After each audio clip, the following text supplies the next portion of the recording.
중고등부 친구 여러분 반갑습니다.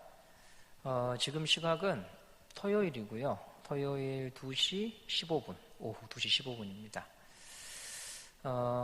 내일까지 우리가 온라인 예배를 하기로 되어 있습니다. 그런데 오늘도 정세균 국무총리의 담화문을 보니까 2주 더 사회적 거리 두기를 하자고 동참을 호소해서 정확히 이제 어떻게 될지는 잘 모르겠습니다. 일단은 제가 주어진 상황 안에서 여러분과 함께 하나님 말씀을 나누고자 합니다. 먼저 기도하겠습니다. 하나님 감사합니다. 오늘도 우리에게 화창한 주말을 주시고 또 중고등부 친구들과 함께 영상으로나마 예배를 드리게 하시니 감사를 드립니다. 하나님, 우리 친구들이 많이 답답해하고 있습니다. 학교에 문턱을 밟아보지 못한 채 우리 고1 학생들, 중1 학생들이 집에서 또 온라인 개학을 해야 되는 형편에 있습니다. 주님, 우리 이런 모든 상황을 주님께서 아시오니 불쌍히 여기시고 속히 이 사태가 안정이 되고 일상의 삶으로 돌아갈 수 있도록 하나님 도와주시옵소서. 오늘도 우리 교사들 또 함께 학생들과 예배합니다. 우리 교사들이 학생들 한 명 한 명을 돌보기 위하여 애를 쓰고 있습니다. 마음의 지침보다는 마음의 기쁨이 넘치게 하여 주십시오. 오늘도 하나님 주님의 말씀을 통하여 하나님 뵙기를 소망합니다. 주님 도우시고 주의 성령을 통해 우리에게 믿음을 허락하여 주시옵소서. 예수님의 이름으로 기도드립니다. 아멘. 자, 우리가 여러분 몇 주간 하나님 형상에 대한 말씀을 계속해서 보고 있습니다. 오늘 설교 말씀의 본문 말씀 에베소서 5장 8절 말씀 먼저 한번 읽고 우리 말씀을 나누도록 하겠습니다. 너희가 전에는 어둠이더니 이제는 주 안에서 빛이라 빛의 자녀들처럼 행하라 라고 말씀합니다. 오늘 설교의 주제는 어둠을 밝히라고 말씀하시는 예수님이라는 주제를 가지고 우리 함께 말씀을 나누도록 하겠습니다. 개학 소식이 조금씩 그래도 들려오니까 좋은데요. 아직은 온라인 개학이지만 그래도 우리 앞에 곧 머지않아 얼굴을 마주하고 함께 공부하고 또 예배하고 뛰노는 날이 올 거라고 믿습니다. 이번 주에도 선생님들이 우리 친구들을 열심히 찾아다녔는데요. 먼저 우리 그 사진을 몇 장 좀 보고 또 시작하도록 하겠습니다. 우리 이현진 선생님께서 한평까지도 가서 친구를 만나고 우리 민주가 또 친구를 만나는 장면, 우리 백경영 선생님이 친구를 만나는 장면이 나와 있습니다. 우리 최훈영 선생님께서 반 아이들과 함께 맛있는 식사를 했던 사진입니다. 그리고 우리 조미애 선생님께서 또 반 여친구들을 만나 주셨던 사진입니다. 이렇게 찾아가는 서비스를 해주신 선생님들께 감사의 말씀을 전합니다. 많은 교회들이요, 코로나 때문에 전부 다 발목이 잡혀 있습니다. 멘붕에 빠져 있습니다. 그렇지만 우리가 소극적으로 대처하기보다는 적극적으로 할 수 있는 것들을 찾아서 하며 나아갔으면 합니다. 영상 예배를 통해서라도 함께 하나님 말씀을 듣고 또 만날 수 있는 기회가 있으면 적극적으로 만나서 마음을 나누고 그렇게 갔으면 합니다. 우리 마음의 중심이 하나님을 향해 있으면 하나님이 길을 열어주실 줄 믿습니다. 우리는 하나님의 형상에 대해서 계속 이야기를 나누는데요. 여러분이 주위에서 보시듯이 하나님의 형상대로 지음받은 사람이요, 참 많이 망가져 있습니다. 지난 4월 1일 서울지방법원에서 재판이 열렸습니다. 아버지를 살해한 31살의 이모 씨에 대한 재판이 열렸습니다. 징역 3년에 집행유예 5년이 선고되었거든요. 사람을 살해한 것 치고 또 아버지를 살해한 것 치고 굉장히 형량이 작죠. 거기에는 이유가 있었습니다. 이 재판의 증인으로 참석한 어머니가 아들을 변호했는데요. 어떤 내용인가 하면 아버지가 어릴 때부터 수없이 자신과 자녀들을 상습적으로 구타했다고 하는 것입니다. 아들이 자라서 아버지보다 등치가 훨씬 커졌지만 아들은 묵묵히 아버지의 구타를 몸으로 맞고 견뎠습니다. 그러다가 어느 날 아버지와 술자리에서 다툼이 벌어졌고 아버지의 이 구타에 견디다 못한 아들이 결국 아버지에게 폭력을 행사하여 아버지가 숨지게 된 사건입니다. 일어나지 말아야 될 일이 일어났죠. 자식을 사랑해야 될 아버지, 아버지를 존경해야 될 자녀 사이에 살인이라고 하는 일이 웬 말입니까? 그런데 이게 지금 인간이 처해 있는 현실입니다. 하나님께서 사람을 이렇게 만들지 않으셨습니다. 보시기에 참 좋았다라고 하는 탄성이 나오도록 하나님이 사람을 만들었습니다. 그런데 사람이 하나님을 거역함으로 하나님의 형상은 깨트려졌고 인간은 비참한 결과를 맞이하게 된 것이죠. 하나님의 형상이 깨졌다라고 하는 말은 하나님이 사람에게 주신 지혜와 감정과 생각이 오염되고 변질되었다라고 하는 말입니다. 여름에 여러분이 음식을 잘 보관하지 않으면 그 음식이 맛이 변하고 그 속성이 변하여서 먹을 수 없게 되어버린 것처럼 사람에게는 하나님이 주신 선한 것들이 넘쳐나는데 이것이 죄로 말미암아 변질되고 오염되었다라고 하는 것이죠. 이것을 신학적 용어로 타락했다라고 말하는데 이때 이 낙자가 떨어질 낙자입니다. 처음 만드신 원래의 모습에서 땅바닥으로 곤두박질 쳐져버린 인간의 모습, 그것이 바로 죄로 인해 사람이 맞게 된 결과였습니다. 사람이 이렇게 범죄함으로 사람과 사람이 이루는 사회도 엉망진창의 모습으로 나아갑니다. 4월은요, 우리 국민 모두가 다 생각해야 될 한 날이 있죠. 4월 16일입니다. 안산단원고 학생들이 수학여행을 갔다가 돌아오지 못한 날입니다. 세월호 사건을 바라보면서 하나님 어떻게 이렇게 하실 수 있습니까? 라고 질문하는 사람들이 많습니다. 물론 여러분 그 질문이 틀린 것은 아닌데요. 우리가 이 사건을 바라보면서 생각해야 될 부분은 이 사건의 원인이 1차적으로 어디 있었는가? 배가 실어 나를 수 있는 한도를 초과해서 사람과 짐을 실어 돈을 벌고자 했던 어른들, 이를 묵인해준 공무원, 국민을 구조하고 생명을 지키는 일에 힘쓰지 않았던 해경과 먼저 도망친 선장과 선원들의 책임이 있다고 하는 것을 기억해야 하는 것입니다. 그날 선장과 선원들이 학생들 구하지 않고 탈출했습니다. 해경 또한 그냥 묵묵히 그 주위를 빙빙 돌다가 많은 학생들을 구할 수 있는 기회를 놓쳤습니다. 굳이 목숨을 걸어서까지 학생들을 구했던 사람들은요, 어부들이었습니다. 배가 침몰한다고 하는 소식을 듣고 급히 달려와서 학생들을 자기 고깃배에 실어서 한 명 한 명 건져냈던 것이지요. 세월호 이 비참한 사건을 우리가 정말로 마음속에 기억한다면요, 적어도 그런다면 우리는 이런 말을 하지 말아야 됩니다. 자녀들에게 그래도 공무원이 편하니까 너 공무원 해라, 이런 말은 결코 해서는 안 됩니다. 그런 말들이 쌓여서 제2의 세월호 사건이 예고되는 것입니다. 절대로 그런 생각과 말을 그리스도인이 해서는 안 되는 것입니다. 세월호 사건은 특정한 부류의 문제가 아니라 우리 국민 모두가 다 생각하고 반성하고 책임을 져야 되는 사건입니다. 왜냐하면 우리 모두가 만들어낸 결과이기 때문이죠. 바른 것보다 편한 것을 가르치는 교육, 돈이면 다 된다고 하는 생각, 힘들게 공부해서 여기까지 왔으니까 이제는 편하게 나 좋은 대로 살아야 된다고 하는 그런 안일함, 다 그렇게 사는 것이라며 잘못을 두둔하고 그 잘못을 오히려 격려하는 이 세상의 풍토, 거기에 우리 사회가 젖어 있었고 그것이 하나하나 쌓여서 이런 어마어마한 끔찍한 일들이 일어난 것이지요. 자연재해가 아니라 인재였다고 하는 것입니다.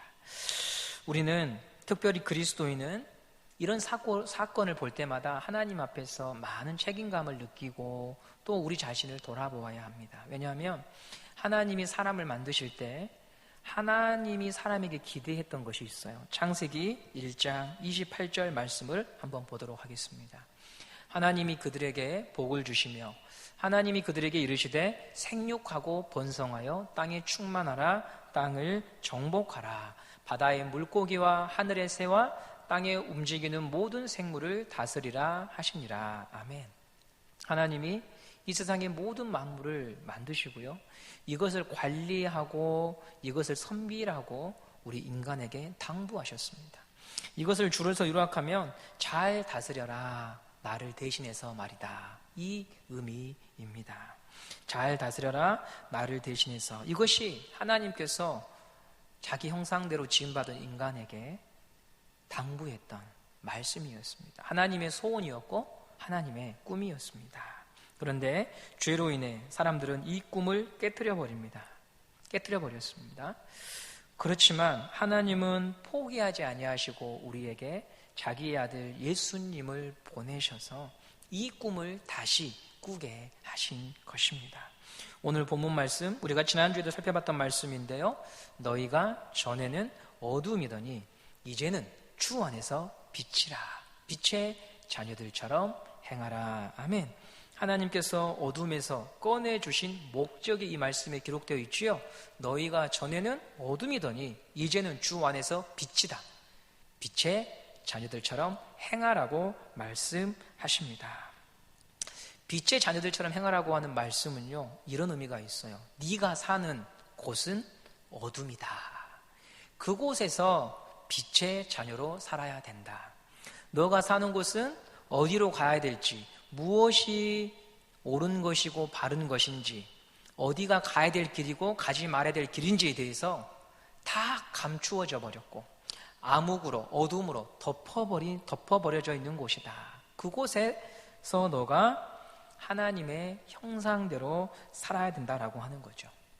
어둠 속에 사는 사람들은 자기들끼리 답을 만들어냅니다. 이거 재미있겠다. 이거 돈이 되겠다. 야, 인생 뭐 있냐? 즐기자. 일단 높이 올라가면 성공한 것이다. 무슨 짓을 해서든지 간에 옆에 사람 일 어떻게 밀쳐서든 발목을 잡아서든지 간에 그 사람보다 빨리 가고 위로 가야 성공한 것이다. 이것이 이 어둠의 사회를 지배하는 가치관입니다. 이런 세상에 예수님을 보내주셔서 우리를 어둠에서 건져내 주셨습니다.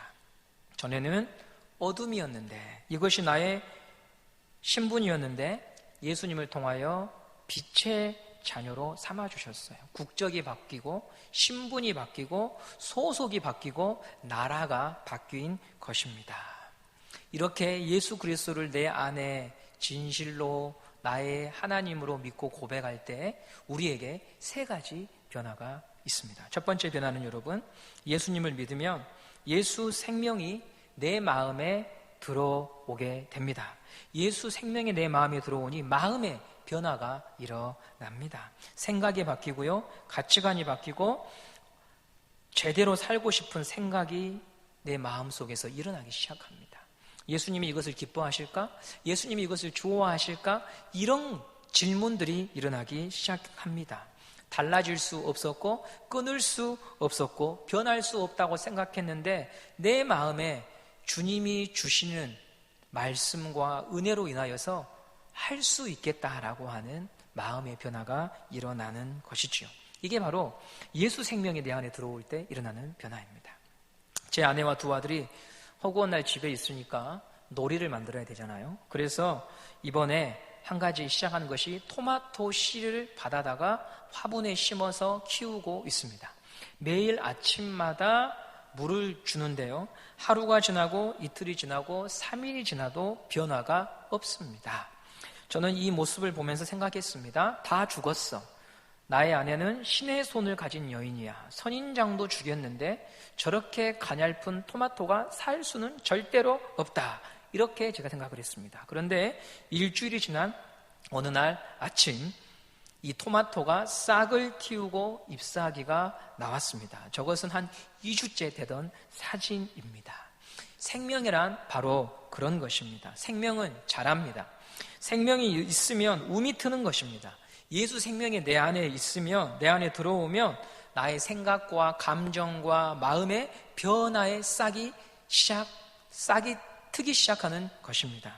예수님이 나를 위해서 죽고 나를 어둠에서 건져내 주셨습니다. 나를 빛으로 삼아 주셨습니다. 이것이 믿어지는 자에게는 반드시 그런 변화가 있습니다. 지금 이 영상을 보고 있는 친구들, 오늘 아침에 일어나면서 혹시 이런 각오를 했나요? 나 오늘부터 숨 쉬어야지. 내가 꼭 숨을 쉬리라. 심장아, 오늘 나 한 10,000번 정도 좀 뛰어주렴. 이렇게 심장에게, 내 자신에게 다짐한 친구들이 있습니까? 그런 친구들 없을 거예요. 자연스럽게 일어나는 일이에요. 예수의 생명이 내 안에 들어올 때 그 생명이 내 안에서 싹이 틈으로 생각과 감정과 마음의 변화가 일어나게 된다는 것입니다. 이게 첫 번째 변화고요. 두 번째 변화는 예전에 내가 살아온 삶이 어두웠구나. 내 자신을 비로소 정확하게 보게 됩니다. 정신 차린 친구들은요, 내가 살아온 삶이 참 철이 없었구나, 개념이 없었구나, 이게 보여요. 이번에 중학교 1학년 학생들 13살짜리, 13살짜리 소녀들 8명이 렌트카를 훔쳐서 도망치다가 대학생 한 명을 또 받아서 그 대학생이 현장에서 사망하는 사건이 일어났습니다. 그걸 보면 여러분 어떤 생각이 듭니까? 그런 소식을 들을 때 여러분 마음에 어떤 마음이 듭니까? 진짜 인생 막 사는 놈들이다, 이런 마음이 들지 않습니까? 내 수준이 그들과 비슷하다고 한다면 그런 마음이 안 들어요. 그러나 내가 적어도 그들보다는 높은 가치와 높은 생각 위에 있으면 그런 것들을 볼 때에 지적할 수 있고 옳고 그름을 분별할 수가 있는 것입니다. 예수를 믿으면 이처럼 과거에 내가 살아왔던 삶을 반성하게 됩니다. 내가 부모님한테 함부로 말하고 부모님을 향하여 거역했던 것이 용기가 아니라 나쁜 태도였다고 하는 것이 보이게 되는 것이지요. 횡단보도 무단횡단하는 것이 담력이 아니라 죽으려고 애를 썼던 모습이구나, 이것을 보게 되는 것입니다. 허구한 날 롤하고 또 롤하고 했던 그 시간들이 아깝게 느껴지는 때가 오는 것입니다. 그것이 바로 내가 내 자신을 새롭게 볼 때 느껴지는 마음인 것입니다. 이번 주에도 한 친구와 너리째에 있는 길을, 벚꽃을 보면서 등산했는데요. 그 친구가 저한테 이런 말을 하더라고요. 목사님, 제가 얼마나 부자됐는지 알아요? 나무젓가락에다가 불 붙여가지고 담배인 것처럼 막 빨아보고 피워봤습니다. 이런 이야기들을 하더라고요. 그래서 지금 생각하니까 어떠냐? 개념이 없었지요. 이런 말을 합니다. 우리가 어둠에서 빠져나오면 내 삶이 그게 어둠이었다고 하는 것이 반드시 보입니다. 언젠가 조폭 생활을 하다가 빠져나온 한 사람의 그 이야기를 들어보니까 조폭이 남자들이 보기에는 양복을 입고 다니고 의리가 있고 형님 하면서 뭔가 굉장히 가오가 있어 보이는데 배고픈 삶이라고 하는 거예요. 배고픈 삶이에요. 미래가 없는 삶. 그런데 그 안에 있으면 그게 전부처럼 보이니까 생각이 안 든다는 거예요. 비로소 빠져나와 보니까 나의 젊은 시절을 너무나 허비했구나, 그것이 보이는 것이지요. 내가 어둠 속을 걸어왔고 내가 어둠이었구나, 이것이 보이게 되는 것입니다. 이게 바로 두 번째 변화예요. 세 번째 변화는 어두워진 세상을 보면서 야, 저거 어둡다, 이걸로 끝나는 게 아닙니다. 야, 저 세상이 너무나 어둡구나 하면서 아파합니다. 어두운 세상을 바라보면서 하나님이 아파하시는 그 마음이 내게도 전달이 되는 거예요. 하나님과 다시 관계가 회복되어 마음을 소통하는 사이가 되다 보니까 하나님이 아파하는 것에 나도 아파하고 하나님이 슬퍼하는 것에 나도 슬퍼하는 사랑의 관계가 된 것입니다. 그래서 어둠을 보고 아파하시는 하나님의 마음을 따라 나도 아파하고 어두워진 곳을 밝히고 싶은 마음이 일어나는 것입니다. 여러분, 지난 시간 저는 여러분에게 그런 말을 했어요. 그리스도인은 특이한 사람들이에요. 일반 사람들은 편하고 쉽고 넓은 길을 가려고 하지만 이상하게 예수를 제대로 알고 바로 믿으면 그런 길을 가는 것을 목적으로 삼지 않습니다. 좁은 길일지라도, 돌아서 가는 길일지라도, 어둠일지라도 거기에서 자기의 사명과 일과 꿈을 찾는 사람이 예수를 믿는 사람입니다. 한 가지 어둠을 밝히고 있는 젊은이들에 관한 이야기를 하고 오늘 말씀을 마칠게요. 여러분이 설교를 마치고 여러분 가지고 있는 모바일 검색창에 끌림이라고 하는 단어를 검색해 보시면 홈페이지가 하나 나옵니다. 한 단체의 홈페이지인데요. 이 단체는 페이지를 주어 생계를 이어가는 어르신들을 돕는 단체입니다.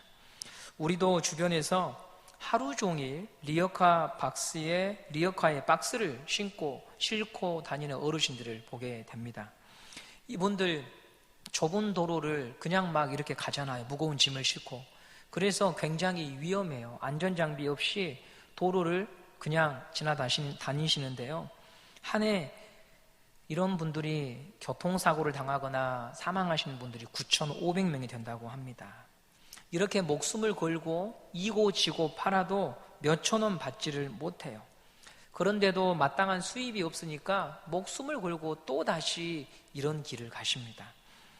이 광경을 보고 학생들이 돕기 위해 머리를 모았습니다. 어떻게 저분들을 도울 수 있을까? 리어카에 광고물을 부착하는 사업을 시작을 했어요.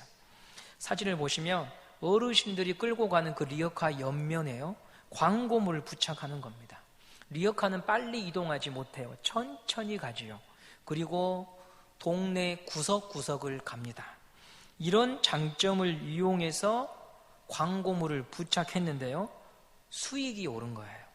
저 리어카에 광고물 부착된 것을 보고 사람들이 그 업체를 이용해 주기 시작한 것입니다. 수익 구조를 보면 광고물 하나에 월 10만 원이 지급이 되는데 7만 원은 할아버지에게, 만 원은 리어카 수리공에게, 2만 원은 이 끌림이라는 단체에서 운영하는 운영 비용으로 들어갑니다. 한 달에 고정 수입이 7만 원 있으니까 어르신들이 굉장히 행복해 합니다. 두 번째로 이 단체가 하고 있는 사업이 뭐냐면, 저 리어카가 굉장히 무거운 것들이 많아요. 그래서 리어카를 개조해서 좀 더 가벼운 리어카로, 안전한 리어카로 개조해 드리는 거예요. 이런 도움을 드리니까 어르신들이 자기 삶에서 자신감을 찾아요. 자기가 땀 흘려서 돈을 벌 수도 있고 또 무언가를 도와줄 수도 있으니까 이 어르신들이 행복해 합니다. 빛으로 산다고 하는 것은 대단한 일에서 시작되지 않습니다. 늘 힘겹게 살아가야 하는 사람들에 대한 관심에서 시작이 됩니다. 어떻게 하면 저들이 짊어진 짐을 나누어 줄 수 있을까 하는 관심, 하나님의 마음으로 이웃을 돌아보는 관심, 그리고 작은 것 하나라도 준비하고 실천할 때 우리가 어두움을 밝힐 수가 있는 것입니다. 예전에는 어둠인 줄 모르고 들어가 있었지요. 그런데 이제는 어둠인 줄 알고 그 속에 들어갑니다. 왜요? 밝히기 위해서. 주님의 그 말씀, 너희가 전에는 어둠이었지만 이제는 주 안에서 빛이 되었으니 밝히라고 하신 그 말씀을 하나라도 이루어 보기 위해 그 어둠 속에서 어떻게 하면 저 어둠을 밝힐 수 있을까를 고민하고 준비하는 인생이 되어야 하는 것입니다. 무슨 직업을 여러분들이 갖든지 간에, 어떤 일을 하든지 간에 약한 자를 배려하고 눈물을 닦아줄 수 있는 삶을 산다고 한다면 여러분은 하나님의 명령, 예수님의 명령을 이루어가는 사명자입니다. 로베르트 피에르 신부라고 하는 신부가 이런 말을 한 적이 있습니다. 이웃의 가난은 나의 수치입니다 라고 하는 말을 했습니다. 이웃의 가난이 저 사람이 무능력해서 저런 거야, 열심히 살지 않아서 그런 거야 라고 단정짓고 선을 그어버릴 수 있는데, 이 로베르트 피에르 신부는 그렇게 보지 않았습니다. 저 사람이 저렇게 살 수밖에 없는 것은 나의 수치입니다. 내가 해야 될 일을 하지 않아서 저 사람이 저런 지경에 있는 것입니다 라고 보았던 것입니다. 여러분, 예수님이 우리를 보실 때 그 마음 아니었겠습니까? 나는 나의 죄로 망한 사람인데, 나는 나의 죄로 여기 있는 사람인데 주님은 그것을 나의 죄, 너의 죄라고 보지 않으시고 대신 그 죄의 짐을 짊어지시기 위해 와 주셨습니다. 그 생명이 내 안에 들어와 있으므로 우리도 어둠을 바라볼 때 그들만의 문제가 아니라 나도 함께 아파할 수 있는, 아파해야 하는 사건들로 보게 되는 것입니다. 여러분, 이 예배를 통하여 여러분이 공부해야 될 목적, 또 여러분이 돈을 벌어야 될 목적, 땀 흘려야 될 목적, 죽지 않고 살아가야 될 목적들을 발견할 수 있기를 바랍니다. 여러분이 하나님 앞에 저와 더불어서 언젠가는 하나님 앞에 서야 되는데, 그날에 누군가 한 명의 눈물이라도 닦아 주어서 하나님으로부터 칭찬 듣는 사람이 되기를 간절히 소망합니다. 기도하겠습니다. 하나님 감사합니다. 주님, 오늘 우리가 또 영상으로 예배를 드리지만 하나님이 주의 성령을 통하여 말씀하시는 줄 믿습니다. 너희가 전에는 어둠이었지만 빛이라고 말씀하신 주님, 빛의 자녀들처럼 행하라고 말씀하신 주님, 우리가 이제는 어둠을 볼 수 있는 사람이 되었고 그 어둠 안에서 해야 될 일을 찾는 자가 되었습니다. 이것을 위해서 준비하고 땀 흘리고 하나님 앞에 지혜를 구하면서 누군가의 눈물을 닦아줄 수 있는 인생이 되게 하여 주시옵소서. 엠번방에 가입된 회원들만 죄인들이 아니라 하나님, 세월호 사건에 책임을 져야 되는 사람들만이 죄인이 아니라 바로 나도 그 모든 일의 한 부분이요, 나도 관계되어 있는 사람임을 알고 내가 어둠을 전파하는 자가 아니라 주의 빛을 전하는 자로 살게 하여 주시옵소서. 이 모든 말씀 우리 주 예수 그리스도 이름으로 기도드립니다. 아멘. 예, 여러분, 지난번에 제가 한 가지 퀴즈를 드렸습니다. 이 사진의 주인공이 누구인가를 맞추는 친구들에게 햄버거를 쏜다고 말했는데요. 우리 신아인 또 남현정 학생의 사진입니다. 우리 윤겸 친구가 제일 먼저 문자를 보내줬어요. 그래서 약속대로 카카오 선물을 날렸습니다. 10,000원짜리 맥도날드 선물 교환권을 날렸습니다. 이번 주에도 퀴즈가 있는데요. 오늘 여러분 이 영상의 첫 화면에 보시면 우리 조미애 선생님이 만난 두 친구가 있습니다. 이 친구의 이름을 문자로 제게 남겨주신 친구들에게 햄버거 상품권을 드리도록 하겠습니다. 한 주간 여러분 잘 지내시고요. 승리하기 바랍니다. 감사합니다.